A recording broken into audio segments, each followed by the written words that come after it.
전 세계 사망 1위가 뭐냐? 그러니까 여기서는 전염병도 있고요, 암도 있고, 흡연, 알코올, 교통사고, 자살 뭐 전부 다 합친 모든 사망자 중에 1위가 뭐냐면 낙태라는 겁니다. 이렇게 낙태를 실시하고 있는 거예요. 목사님, 이게 도대체 왜 이렇게 낙태를 많이 하는 걸까요?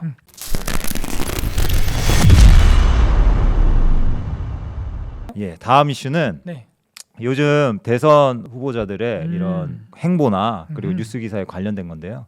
이제 뭐가 있냐? 이재명 후보가 페이스북에 이렇게 올린 겁니다.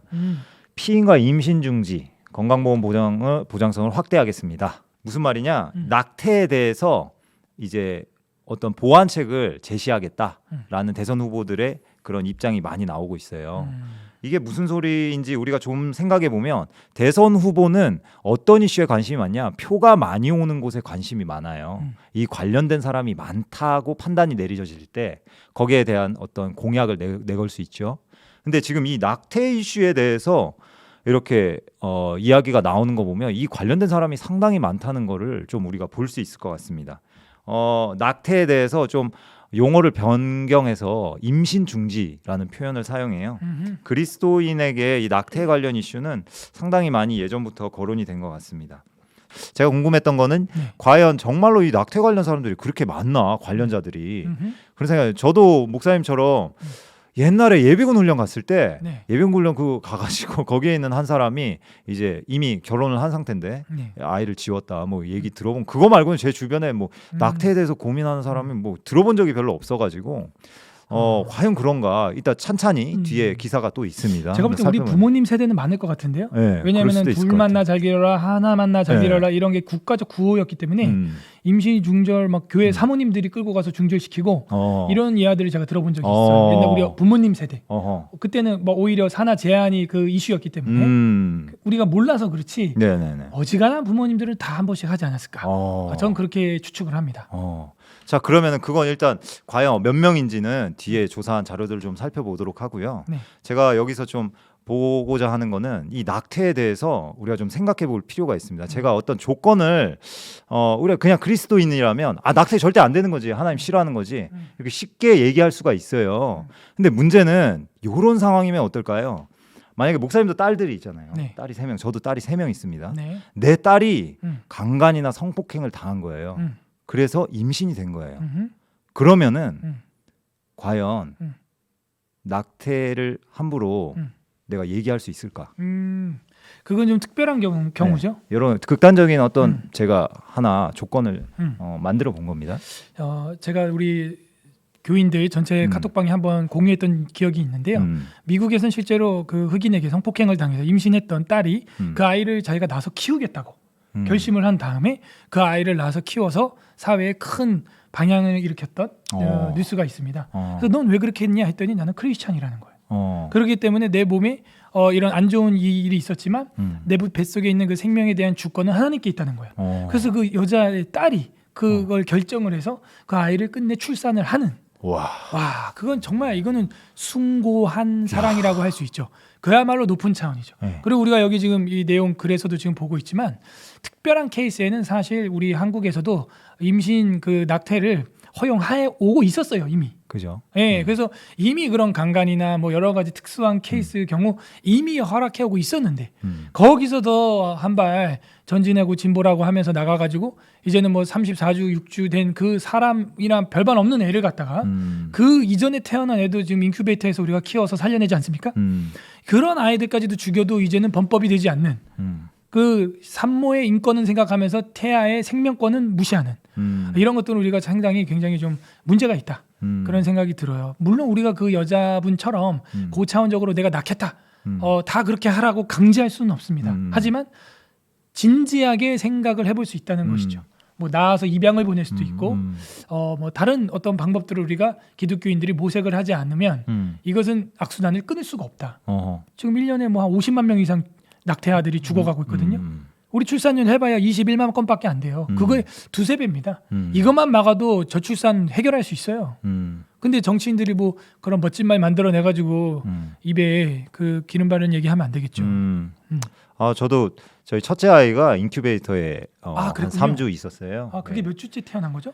그게 제대로 된 주스에 태어나긴 했는데 몸무게가 너무 작아가지고 1.6kg이고 또 산모 제 아내가 네. 임신 중독증이 네. 있어가지고 네.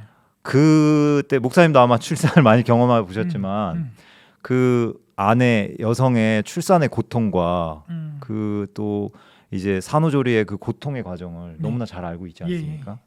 그래서 우리가 정답은 알고 있는데 네. 네. 과연 그런 상황 특수 상황 케이스가 정말로 생겼을 때 네. 네. 내가 뭐 단호하게 할 수 있을지. 성경은 뭐라고 말할 것 같아요? 성경은 음. 글쎄요 뭐라고 말하나. 그런 내용이 잘 없는 것 같죠. 네, 잘 모르겠어요. 하지만 성경에 보면요, 우리로 하여금 연역할 수 있는 원리는 제공하고 있습니다. 연역할 수 있다는 것은 원리를 제공한다는 것이지 뭐 임신을 낙태할 땐 이렇게 해라 그렇게 나온다는 얘기가 아니에요. 그래서 우리 성도들은 큐티를 잘해야 되는 거예요. 그래서 이 본문을 내가 묵상해가지고 내 삶 가운데 어떻게 적용할 것인가 이거를 잘 생각을 해야 되는데 이런 게 있어요. 남자가 여자를 소위 겁탈을 해가지고 내 아내로 몸으로 취했다고 한다면 그 그 뭐라 그럴까 장인어른 되는 그러니까 그 여자의 아버지 되는 사람한테 가서 빙패를 드릴 것이요 이렇게 돼 있어요. 빙패. 예, 성경엔 옛날 말인데 빙패. 보상금이죠. 보상금. 보상금을 제공해라. 어허. 그 딸을 그렇게 만든 거에 대해서 수천여를 깬 거에 대해서 네. 보상금을 치료비를 한마디로 합의금을 내라. 그리고 책임져라. 이 딸을 책임져라. 근데 아버지가 그 돈 받으면서도 뭐 정상적인 아버지라면 유쾌하진 않겠죠. 네. 뭐 돈이 워낙 없으면 히히 할 수도 있는데 그죠. 정상적인 아버지라면 자기 딸이 그렇게 됐는데 그 빙패 받고 좋아할 리가 제 없죠. 딸이 그랬으면 아이, 그럼요. 바로 야 이놈의 자식아. 또 도끼- 야 이놈의 자식 할 수도 없어. 왜 사위 돼야 되기 때문에 아이고. 아주 그 진퇴양난의 아이고. 그런 입장에 처하는 걸로 보아. 음. 그러므로 그 생명이 임신이 됐을 때는 그 여자의 몸이 순결이 깨졌을 때는 책임을 지는 쪽으로 가는 게 사실은 우리 기독교 생명윤리에 가깝다. 그렇게 생각이 들고 실제로 야곱의 막내 딸 디나라고 하는 여인이 강간을 당하죠. 네. 임신이 됐는지 안 됐는지 모르겠어요. 안 됐을 것 같아요. 제가 볼 땐. 근데 성경 곳곳에 임신이 되는 장면들이 곳곳에 나옵니다. 네? 롯의 딸들이라든지 곳곳에 나와요. 말도 네. 안 되는 관계를 통해서. 네. 다말이라고 하는 며느리 네. 기억나시죠? 네, 유다와 다말. 유다. 거기도 임신이 됩니다. 네. 하지만 낙태하지 않죠. 어. 물론 그들은 그 여인들은 임신을 목적으로 그런 불순한 관계를 맺었지만 그 생명들에 대해서 지워라. 그런 건 없애라. 라고 하나님이 명령하는 적극적인 계명은 없다. 그래서 책임지는 쪽으로 말하는 게 성경의 일반적인 성윤리다. 좀 그렇게 봤으면 좋겠어요. 어찌됐건 법조계나 이런 정부 입장은 낙태죄를 폐지했고 이제 낙태 허용 관련 입법 예고안이 나와 있어요. 기사를 좀 보시면은 네. 1주에서 14주 정도는 전면 허용입니다. 어허. 예. 그리고 15에서 24주는 이제 조건부 허용이 예. 된 거예요. 네. 그래서 그러면은 1주에서 14주 정도면은 네. 어느 정도 아기인지 제가 또 그림을 한번 찾아봤어요. 네. 1주에서 14주 정도면 네. 보시면은 14주면은 요 정도입니다. 보시는 바와 같이 요 정도면은 이제 낙태에 대한 어떤 양심의 가책이 조금씩 느껴지는 사람들에게는 어떤 식으로 이제 생각을 하면 임신 중지라는 용어를 사용하듯이 자궁도 이제 포궁이라 하자.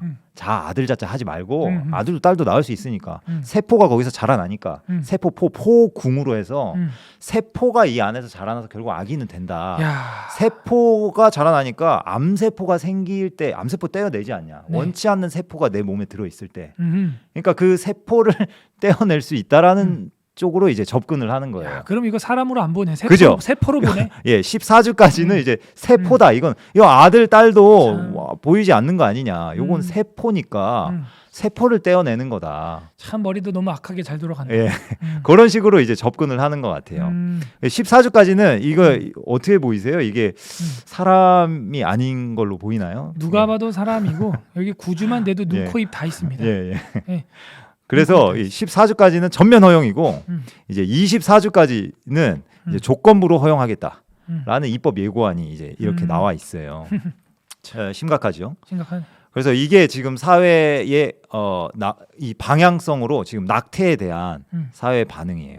왜 이렇게 이게 낙태에 대해서 이 정도로 심각한가? 다음 기사를 한번 보실까요? 네. 보면은 놀랍게도 우리는 주변에서 잘 모르는 것 같은데 전 세계 사망 1위가 뭐냐?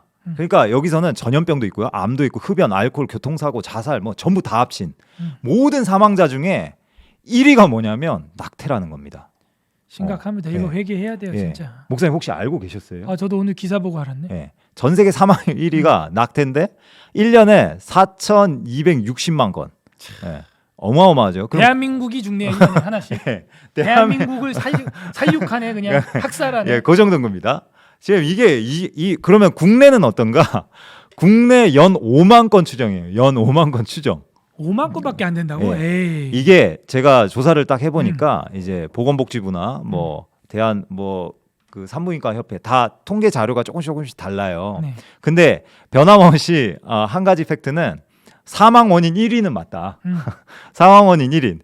그리고 이제 어떤 데는 이제 110만 건이라고 봅니다. 네. 연간 낙태 우리나라만 110만 건. 그러면 요거를 이제 하루 365일로 나누면 하루에 3,000건씩 이제 죽어 나간다. 근데 제 생각에 이것도 조금은 많이 러프하게 잡은 것 같고요. 어찌 됐건 연 5만 건 작게 잡으면 연 5만 건이고 많이 잡으면 뭐 100만, 110만 우리나라에만 이렇게 낙태를 실시하고 있는 거예요. 목사님 이게 도대체 왜 이렇게 낙태를 많이 하는 걸까요? 일단은 사람들이 몸은 즐기고 싶고, 그죠? 이 젊은 청년 남녀들이 결혼은 안 하면서 몸은 즐기고 싶고 성행위는 하고 싶고 그것에 대해서는 책임은 지기 싫고 그러니까 이 선택과 책임에 대해서 우리 아이들이 너무 공부를 받지 못했고 공부하지 못했다. 저는 그렇게 생각이 들고 그 원인도 우리 부모 세대에게 있습니다. 우리 부모님들이 너무나 쉽게 이혼을 하고 두 쌍 중에 한 쌍이 이혼이 지금 이루어지고 있는 게 우리나라 현실이기 때문에 조금만 힘들면 조금만 성격 안 맞으면 헤어지고 이혼하는 것을 아이들이 보면서 커서 청년이 됐기 때문에 너무 쉽게 사랑을 하는 걸로 빠지고 또 너무 쉽게 그것을 포기해버리는 책임을 지지 않는 버리는 쪽으로 간다. 그러니까 어쩌면은 이게 사회의 부메랑처럼 계속 돌고 있는 악순환이에요. 네. 우리 부모님 세대의 책임이 저는 굉장히 크다. 네. 그렇게 봅니다. 건강한 가정과 사랑을 보여주지 못했기 때문에 우리 자녀 세대, 청년 세대도 너무나 쉽게 아이들을 지우고 쉽게 자기들의 쾌락만 누리는 선택은 그렇게 하면서 책임을 지지 않는 이런 사회가 되지 않았나. 예. 예, 이게 우리 공교육과도 연결이 다 돼 있습니다. 그렇죠. 책임감을 물려주지 않는, 음. 교육시키지 못하는 그런 교육 체계가 되어 있고, 이젠 선생님도 어떻게 할 수 없어요. 학생들한테. 선생님도 막 경찰서에 막 애들한테 이제 뭐 신고 당하면 끌려가 조사받아야 되는 그런 시대가 됐기 때문에 이거는 모든 게 종합적으로 지금 악한 쪽으로 작용이 될 수밖에 없는 사회 교육의 시스템부터 가정 시스템부터 다 구축돼 있다. 이건 체제의 문제가 또 될 수 있다 그런 생각이 듭니다. 뭔가 문제가 있는 여러 가지 시스템장에 그럼요. 아까 말씀하신 것처럼 그러면 낙태를 합법화해서 그렇게 진행한 경우 오른쪽 기사 보시면 영국이에요. 네. 낙태 합법화 이후 53년 만에 최대치 팬데믹에 따른 고용 분화나 출산 폭이 잇따라.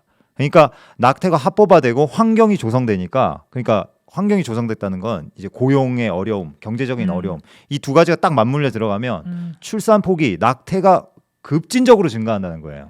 영국 보건사회부가 이제 29만 뭐 숫자도 이렇게 20만 9,917건 낙태가 이제 일어난 것 이제 그 통계적 잡히는 것만 그러니까 코로나 봉쇄 기간 낙태가 엄청나게 증가했다는 것을 보여주는 거예요. 말씀하신 것처럼 문제는 뭐냐? 이 교육이나 여러 가지 우리 미디어를 통해서 사람들에게 낙태의 책임성, 이 임신과 생명에 대한 그 가치와 책임감에 대한 교육이 없이 성행위 어떻게 피임을 하는지 행위적인 것만 계속 강조가 되다 보니까 이게 이제 행위로만 굴러가다가 생명이 잉태되었을 때 그걸 어떻게 처리할지 이렇게 나오는 것 같아요. 네. 한번 다음 기사 가볼까요? 네. 왜 그렇게 많을까? 좀 찾아봤습니다. 그러니까 낙태가 많긴 많은데 대부분 아까 제가 얘기한 그런 비약적인 조건이 아니라 사실은 키우기 힘들어서 낙태를 많이 한다는 겁니다. 임신 중절에 대한 이야기를 통계적으로 이렇게 조사를 쫙 해보니까 학업, 직장 등 사회 활동에 지장이 있을 것 같아서 그러니까 먹고 살기 힘드니까 고용 불안정 그리고 경제 상황 그리고 자녀를 원치 않는데 생긴 그리고 자녀 계획 터울을 조정하기 위해서 그러니까 결혼을 한 사람인 경우에도 낙태가 상당히 많이 있고 임신 전에 혼전 성관계를 통해서 일어나는 낙태도 상당히 많이 있는 거예요. 그래서 여러 가지 이런 것들을 볼 때 결국에는 환경적 요인 여러 가지 우리가 그 자녀 생명에 대한 가치보다 환경적 요인에서 결정하는 게 많이 일어나는 거죠. 네. 그러다 보니까 사회에서는 그에 대한 대안을 어떻게 삼냐? 피임 교육을 잘 시켜야 된다. 어차피 사람들은 계속 원치 않는 임신이 계속 일어나니까 음흠. 피임 교육을 열심히 해야 되는 방향으로 가는 거죠. 그리고 피임 교육을 강화해도 이제 막을 수가 없어. 피임을 했는데 실패해가지고 임신이 막 되는 거죠. 그러니까 어떻게 하냐? 낙태라도 안전하게 해야 된다.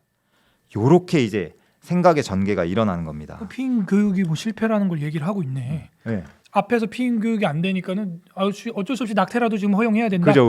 그리고 아까 외국의 잉글랜드 사례도 봤지만 네. 뭐 다 했잖아요. 우리보다 먼저 다 했잖아요. 네. 그런데 뭐 낙태 지금 건수가 최대치라며요. 그러니까 이거는 선제적으로 이미 다 실패한 그 나라들의 그 사례가 있는데 우리나라가 이걸 가지고 온다는 것은 정말 바보가 아닌 이상 고장난 제품을 사오는 일은 없잖아요. 이미 리콜 대상인 제품을 우리가 대량 수입을 한다는 것은 그거는 그 국가 정부가 할 일이 아니죠. 그래서 이거는 리콜 대상이 될 만한 정책입니다 이미. 그죠. 근데 이걸 우리가 한다는 것은 리스크가 너무나 큰 거고 자녀를 사랑의 대상, 그죠? 자녀를 갖다 애물단지라고 어른들이 많이 했는데 그 애자가 사실은 장애물의 장애인의 애자거든요. 그러니까 여기 기사 내용이 다 그거예요. 결국에는 그 애들 때문에 뭐 사회 활동에 지장이 있을 것 같다. 뭐 첫째 아이랑 터울을 두기 위해서 전부 내 위주. 그러니까 내 인생의 장애물이 애물단지라 이거죠. 근데 우리 크리스찬이라도 좀 마음을 바꿔서 애물단지의 애가 아니라 정말 사랑의 애자를 써가지고 정말 사랑의 대상이기 때문에 이 아이들이 생기면 생기는 족족 하나님의 사랑인 줄 알고 낳자. 좀 이런 쪽으로 좀 태도를 바꿔야 될 것 같아요. 네, 이미 이 선진국이라고 하는 유럽이나 이런 데서 이미 뭐 피임 교육하면 될 것이다 안 됐죠. 그다음에 낙태 허용하면 될 것이다 했는데 아까 잉글랜드나 영국 사례 보니까 안 됐죠. 안 된 것들을 가지고 우리가 또 우리나라의 대통령 후보들이 이런 공약을 들고 나오면 그런 공약은 이미 리콜 대상이 되는 공약이다 생각을 하시고 맹비난을 해줘야 됩니다. 그래야 그 후보들이 다시는 그런 고장난 그 후보들을 맹비난. 아니 그럼요. 그리고 그런 정책을 가지고 나오는 어떤 의원이든지 그 무식하다고 맹비난을 해야 되고 세계사 지금 세계 정세를 모르는 아주 무지한 정책가로 맹비난을 해줘야 국민들 무서운 줄 알고 그런 거 합법화하지 않습니다. 자, 그러면은 일단 이런 생각의 흐름들이 세상 사람들의 생각의 흐름들이 이제 가서 그 근원적인 근거를 어디로 잡냐? 이 여성이 주체적으로 살기 위해서 임신을 선택할 수 있다. 주체적으로 우리는 임신을 선택할 수 있다. 요 아젠다를 딱 놓는 거예요. 그래서 원치 않는 임신이 됐을 때 이 육아라는 속박으로 내가 굴러 들어가는 것이 아니라 주체적으로 나의 삶을 선택할 수 있다. 요 아젠다를 다 가지고 가거든요. 거기에 대해서 우리가 좀 이야기해 볼 부분은 과연 자녀를 낳고 육아하고 이렇게 사는 게 힘들긴 힘든데 이게 여성의 주체성을 잃어버리는 것인가?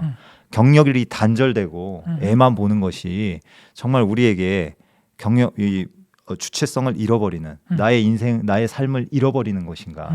여기에 대해서 우리가 좀 이야기해 볼 필요가 있는 것 같아요. 그것도 역시 계시 의존 신앙 우리가 가져야 되고 성경에서 뭘 말하냐? 성경은 가정을 이루라고 말하고 있고 창세기에 보게 되면은 아담과 하와가 선악과를 먹자마자 사실 바로 죽어서도 우리는 할 말이 없고 바로 죽었다면 오늘 국장님이랑 저도 이 자리에 없는 거예요. 그런데 하나님께서 자녀 출산이라고 하는 여인의 우선이라는 방편으로 메시아를 태어나게 하셨고 그러므로 이 자녀를 낳는 방식이라고 하는 것은 하나님의 계명에 순종하는 최고의 방법이요 십자가를 지는 최고의 방법인 것입니다. 그래서 마리아도 원래 낳기 싫었는데 아니 약혼밖에 안 했어요. 정혼하지 않았고 약혼밖에 안 했는데 바로 아이가 생긴 거예요. 성령으로 말미암아.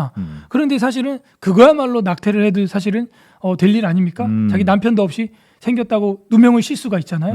그런데 요셉은 의로운 사람이라 그것을 조용히 비밀로 여겨줘가지고 메시아가 탄생하는 일까지 창세기부터 오게 된 거예요. 그러므로 자녀 출산하는 일이 얼마나 영광스럽고 성경적인 일인지 우리 여성분들이 성경 계시를 통하여 배워야 되는 것입니다. 본인도 엄마가 없었으면 이 땅에 없는 거예요. 그래서 본인도 언젠가는 태아였다. 이거를 명심해야 되는 겁니다. 우리도 다 24주, 16주 태아였다. 그래서 세포가 아니라 사람이었다 하는 거를 인식을 하고 있다면은 우리가 자녀를 낳는 거야말로 메시아적 역할이고 다시 오실 재림주 예수 그리스도를 준비하는 일에도 역시 그 자녀 출산을 통해서 판사도 목사도 의사도 검사도 준비돼야 한다. 그게 우리 기독교인들의 마음이에요. 그래서 여성분들이 이런 깨어있는 마음을 갖고 있지 않으면 다음 세대는 우리가 이제 희망이 없다. 그렇게 봐야 됩니다. 성경이 뭘 말하냐 이거죠. 사도 바울은 그래서 서신서에 뭐라 그러냐면요. 여자가 자녀를 출산함으로 말미암아 구원에 이르치라 이런 말까지 해요. 오. 이것은 엄청난 선교요. 엄청난 구속사적 사역에 동참하는 그 헌신이라고 성경은 높이 평가를 하고 있다. 그게 성경입니다. 역시 그러면 다음 세대는 결국 어머니가 만든다는 거네요. 그렇죠. 네. 여자가 어머니의 그 동의하지 역할. 않으면 그 뭐 우리가 애를 할 수가 없어요. 아빠가 아무리 힘줘도 뭐 방구밖에 안 나오고 애가 안 나와요. 그래서 우리 어머니들이 동의해주지 않으면은 이거는 뭐 남자가 뭐 낳겠다고 한다고 해서 될 일이 이게 아닙니다. 여성분들의 결단에 따라 그 나라의 미래가 결정된다. 그리고 또 한 가지 이제 경건한 후손을 위해서 그 낳은 아이를 양육하고 길러내는 절대적인 그런 역할은 어머니에 있다는 거죠. 아, 그럼요. 예, 알겠습니다. 네. 그런데 그럼 그리스도인은 그렇게 하는데 어차피 세상의 낙태는 계속해서 진행이 됩니다. 어마어마하게 많은 낙태가 발생하는데 이 낙태를 일단 줄여본다면 믿지 않는 자들이 어마어마한 원치 않은 임신이 돼서 어마어마한 사생아들이 많이 발생할 때 우리 그리스도인들이 제시할 수 있는 대안 중에 하나는 입양이죠. 우리가 그들을 입양해야 되는 겁니다. 기독교 역사에서는 이 로마 제국 시대에 이 유사 사례가 있었죠. 어마어마하게 원치 않은 임신이 많이 일어났고 낙태를 하지 않고 낳아서 유기하고 버리는 일들이 엄청나게 많이 일어났던 거예요. 그래서 보시면은 초대교회 성도들이 이제 어떻게 했냐? 이 고아들을 입양해서 돌본 거예요. 버리는 족족 이제 데리고 와서 그 초대교회에서 숨어서 이 아이들을 기른 거예요. 그래서 당시에는 이 로마 입장에서는 세상 사람들은 저 아이들을 데려가서 저 교회들이 애들을 식용으로 먹는다. 식인종들이 돼가지고 그 어두운 데 가가지고 먹는다. 막 이런 비난도 했던 거죠. 근데 그게 아니라 초대교회에서 그 아이들을 다 입양해서 그 아이들을 길러냈던 겁니다. 그래서 이 아이들을 온전한 사람으로 길러내고 훌륭한 여성으로 남성으로 길러냈던 거죠. 예. 그리고 그 여인들이 어디로 갔냐? 요거는 제가 목사님께 배웠던 것 같은데요. 네네. 그 여인들 어디로 갔죠? 길러가지고 이제 귀족들의 네. 며느리로 들어갔죠. 네네. 예, 그래서 로마를 변화시킨 네. 그 사례가 있었습니다. 네. 예, 그래서 오늘날에도 우리가 이런 대안을 좀 제시해야 될 것 같아요. 그리스도인으로서 입양. 네. 네. 그렇게 혼전 임신으로 말미암아 아이들이 태어나고 또 이제 여러 가지 사건으로 말미암아 어쩔 수 없이 자녀를 낳게 된 미혼모들 이런 분들의 자녀들을 우리 교회가 네. 이제 책임져야 되는 그런 시대적 사명이 점점 커지고 있다. 그죠. 그런 생각이 들고요. 그 자녀들을 우리가 무시한 결과 고아원이나 이런 타가소나 이런 데서 자라는 아이들이 물론 건강하게 또 바른 길로 가는 아이들도 있지만 보편적이지가 않고요. 사회의 불평과 불만을 가지고 또 어두운 뒷골목에서 삶을 보내는 그런 우리 젊은이들이 많습니다. 그래서 또 사고를 치고 소년원으로 들어가는 그런 일들이 많거든요. 그러므로 그들이 사회의 부메랑으로 경건한 여러분 그리스도인들의 자녀들에게 위해를 가할 수 있는 상황까지 오는 걸 우리는 뉴스에서 많이 보게 돼요. 그렇죠. 대부분 뭐 정신 이상자들 그리고 혼자 사는 여학생 집에 막 들어가는 그런 잘못된 남자들, 남성들 보면 대부분 정신적으로나 가정적으로 온전하지 못한 경우가 많은 게 통계적으로 그렇습니다. 그래서 이런 잘못된 악순환이 부메랑으로 돌아오지 않도록 하려면 그 아이들을 우리가 경건하게 믿음과 사랑으로 소망으로 잘 키울 수 있는 입양하는 사역에도 우리가 동참해야 한다. 이게 성경적이에요. 왜냐? 그죠. 모세도 뭐예요?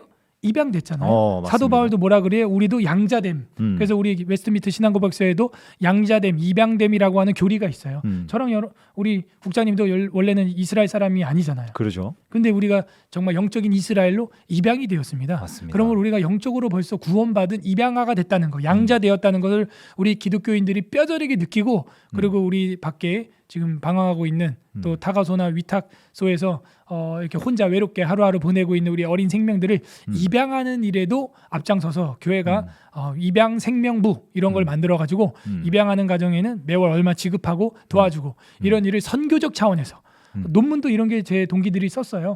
입양을 통한 선교 방법. 그래서 이런 것도 선교 중에 하나가 될 수 있는 것입니다. 그래서 건강한 부모라면은 조건은 그거예요. 부모가 건강해야 돼요. 정신적으로, 신앙적으로, 육체적으로 건강한 부모라면 많은 자녀들을 따뜻한 가정에서 자랄 수 있도록 많이 입양을 해야 됩니다. 근데 안타깝게 최근에 우리나라에서 그 한 가정이 잘못한 걸 일반화시켜가지고 그죠? 무슨 법을 만들어가지고 말이죠. 입양하는데 굉장히 힘들게 돼 있습니다. 맞습니다. 예. 그래서 이런 것들도 참 탁상공론이다 하는 안타까움이 또 드네요. 그래서 우리 기독교인들이 입양 선교에 교회들이 앞장서서 부서를 만들고 해야 그 방황하는 아이들이 부메랑이 돼서 여러분 자녀에게 가격하는 일이 줄어들 것이다. 우리가 꼭 명심해야겠어요. 네, 맞습니다. 낙태 잘못됐다 얘기할 뿐만이 아니라 거기에 대한 대안을 우리가 생각하고 제시할 수 있어야 되겠죠. 맞습니다. 예.